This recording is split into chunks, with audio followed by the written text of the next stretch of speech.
muchas veces tiene una mirada diferente de la vida que nosotros. San Juan 8, el versículo primero hasta el 11. En mi Biblia dice como título la mujer adúltera. Bueno, así dice San Juan, capítulo 8, del 1 al 11. Dice: Jesús se fue al monte de los Olivos. Por la mañana volvió al templo y todo el pueblo vino a él, y sentado él les enseñaba. Entonces los escribas y los fariseos trajeron a una mujer sorprendida en adulterio, y poniéndola en medio, le dijeron: Maestro, esta mujer ha sido sorprendida en el acto mismo de adulterio. Y la ley nos manda por Moisés apedrear a tales mujeres. Tú pues, ¿qué dices? Mas esto decían tentándole para poder acusarle. Pero Jesús, inclinado hacia el suelo, escribía en la tierra con el dedo. Y como insistieron en preguntarle, se enderezó y les dijo. Y Jesús respondió: el que vosotros estéis sin pecado, sea el primero en arrojar la primera piedra. E inclinándose de nuevo, hacía en el suelo y siguió escribiendo en la tierra. Pero ellos, al oír esto, acusados por su conciencia, salían uno a uno, como comenzando desde los más viejos hacia los postreros, y quedó solo Jesús y la mujer que estaba en el medio. Enderezándose Jesús, y no viendo a nadie sino a la mujer, le dijo: Mujer, ¿dónde están los que te acusaban? Ninguno te condenó. Ella dijo: Ninguno, Señor. Entonces Jesús le dijo: Ni yo te condeno, vete, no peques más. Amén. Bueno, creo que es uno de los pasajes más tiernos de parte del carácter de Dios, de cómo Él tiene una mirada diferente que como miramos las cosas nosotros, ¿no? Una mujer que, conforme a la época y a una ley muy dura, cuando era sorprendida en adulterio, era apedreada por aquellos que la iban a enjuiciar. Esto es una ley que había escrito Moisés mucho tiempo antes. Pero Jesús empieza a decir que nadie está libre de culpas y que todos fallamos.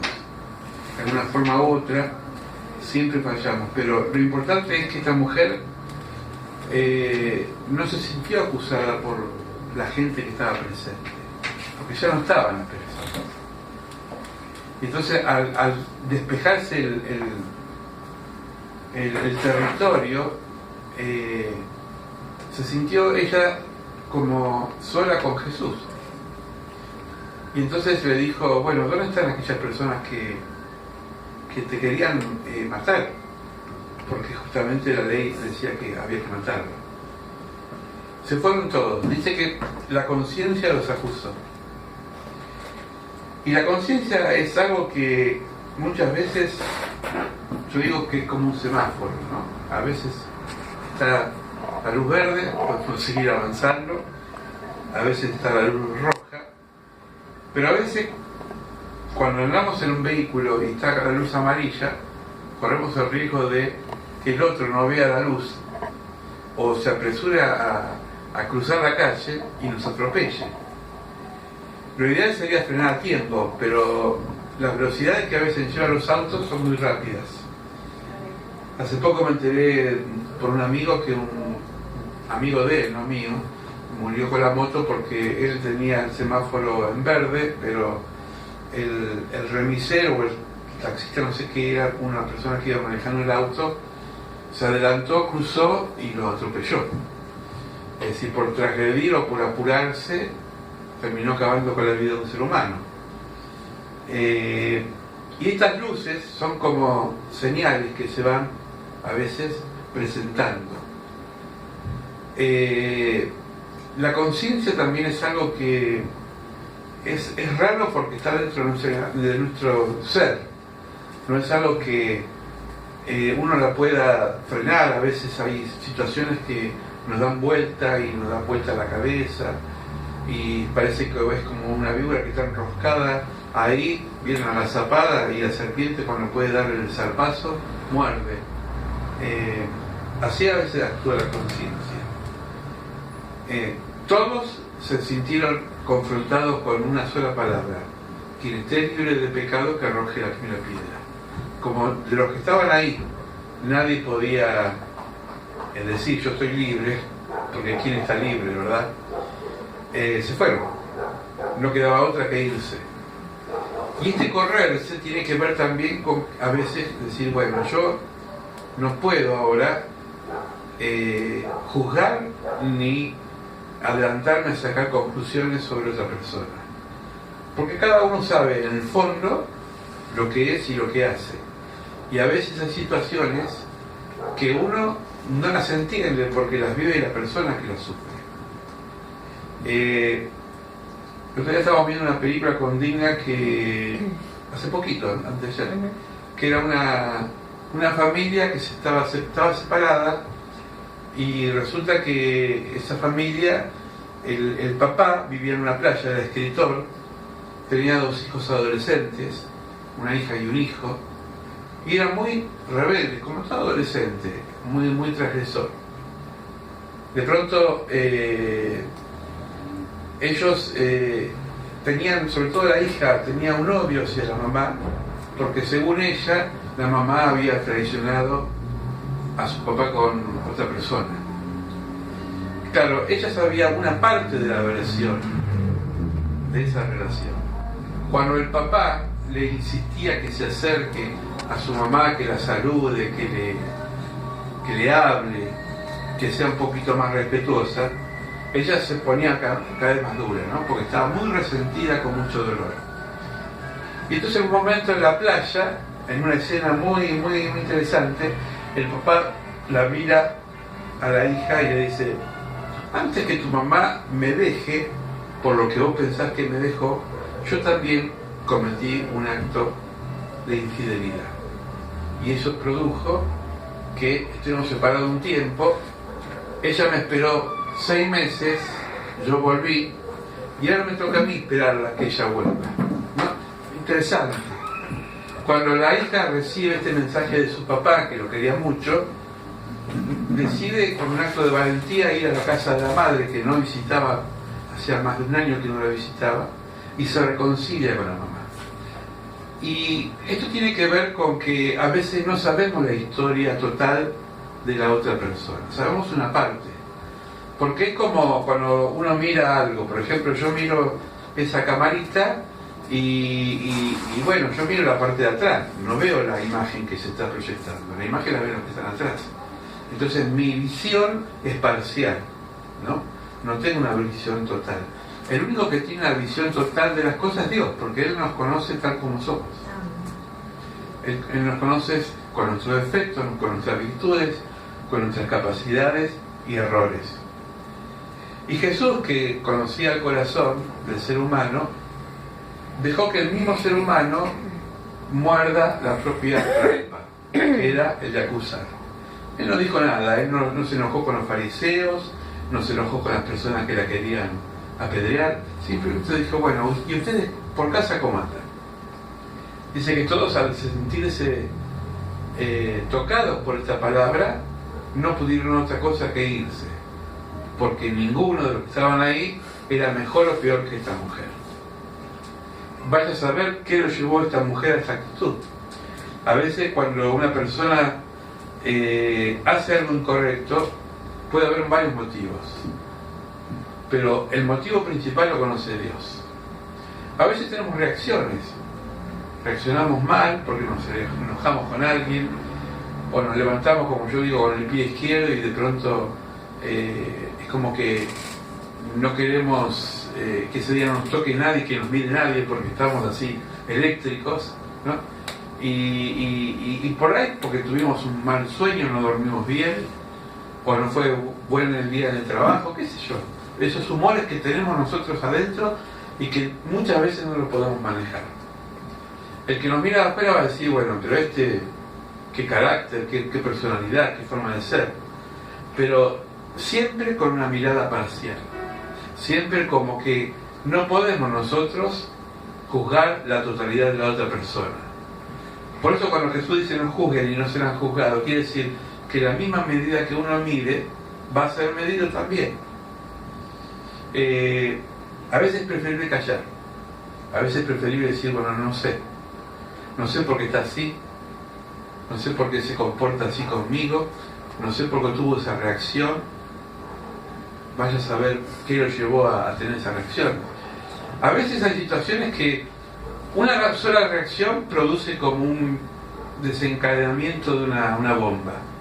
Una persona que por ahí todo un año fue tranquila, pasiva, y de pronto explotó con un acto de ira y se vino abajo una relación, a veces de amistades, a veces de padres a hijos, de hijo a padre, qué sé yo. Pero mi papá decía una cosa que me quedó muy grabada. Decía, bueno, es bueno contar hasta 10 antes de explotar, porque somos, ¿no?, de explotar. Entonces mejor contar hasta 10, calmarse un poco y hablar en el momento justo, porque cuando uno habla en el momento que no es correcto, puede meter la pata. Mejor dejar que se calmen las aguas, como dice el refrán, que se apague el fuego y no echar más leña, porque lo único que logramos es que la cosa se ponga muy densa. Jesús la miró y le dijo, mujer, ¿dónde están los que estaban con la piedra en la mano, los que se iban a acusar, los que te iban a señalar? Ninguno, se fueron todos. Bueno, yo tampoco te acuso, no hagas más lo mismo, no pegues más, pero ve en paz.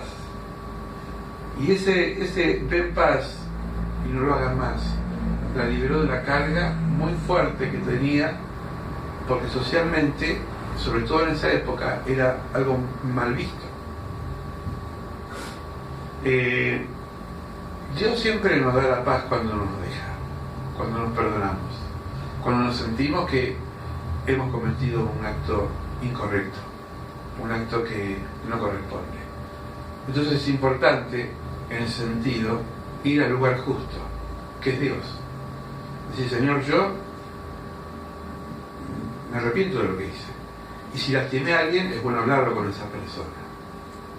Tener la valentía de decir, perdóname, porque me equivoqué. Dice Pablo en Romanos 7, miserable de mí, porque hago lo que no quiero, en vez de hacer lo que debo. Hay una naturaleza en nosotros que es como que dentro de nosotros tenemos una lucha permanente entre el bien y el mal. Por un lado queremos hacer lo bueno y por otro lado hay lo que se llama la naturaleza del pecado que nos lleva a hacer lo malo. Y él dice, miserable de mí, ¿quién me librará de esto? Pablo dice esto y reconoce Cristo Jesús.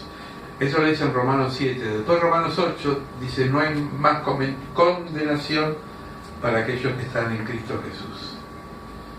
Fíjense que habla en el tiempo presente. Si cuando estamos en momentos relacionados con Dios, es como que se reconcilian las cosas. Y uno empieza de vuelta a reconstruir su vida. Porque Dios siempre nos da una oportunidad para reconstruir las cosas. Ayer tuve un percance familiar, no con los que están acá, por eso puedo hablar con libertad. Y una de las personas llegada a mí me dice, mira, tener paciencia porque es así, le falta, ¿no? Y uno ya quiere que el otro ya sea bueno y perfecto. Y me dijo una palabra que me dejó picando la pelota. Todavía no construyó su vida porque no tiene las herramientas para construirla. Y pensaba en el albañil, ¿no? El albañil para levantar una pared necesita herramientas, una cuchara, una pala, una serie de cosas, una plomada.